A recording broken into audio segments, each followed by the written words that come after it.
Hello friends, இன்றைக்கி சூப்பரான ஒரு ரவை வச்சு ஒரு அப்பம் செய்ய போகிறோம்.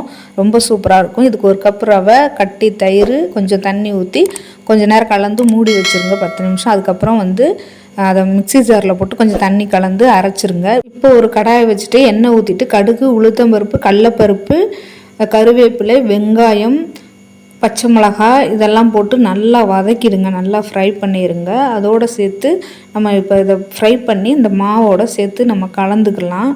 கலந்துட்டு அதில் நம்ம கொத்தமல்லி, கருவேப்பிலை, கொஞ்சம் பச்சை மிளகாய் இதெல்லாம் போட்டுக்கோங்க. போட்டுட்டு கொஞ்சம் தேங்காய் பூ கூட உங்களுக்கு தேவைன்னா போட்டுக்கோங்க. உப்பு போட்டு நல்லா கலந்து விட்டுருங்க. கலந்து விட்டுட்டு கொஞ்சம் நேரம் வச்சுருங்க. இப்போது நம்ம தாளிப்போம்ல கரண்டி, அதில் தாளிப்பு கரண்டியில் கொஞ்சோண்டு எண்ணெய் விட்டுட்டு அதில் நீங்கள் இந்த மாவை ஊற்றி கொஞ்சம் நேரம் வெந்துட்ட பிறகு திருப்பி போட்டிங்கன்னா சூப்பரான பணியாரம் ரெடி. ரொம்ப சூப்பராக இருக்கும். இந்த தேங்காய் சட்னி வச்சு சாப்பிட்டா ரொம்ப சூப்பர்.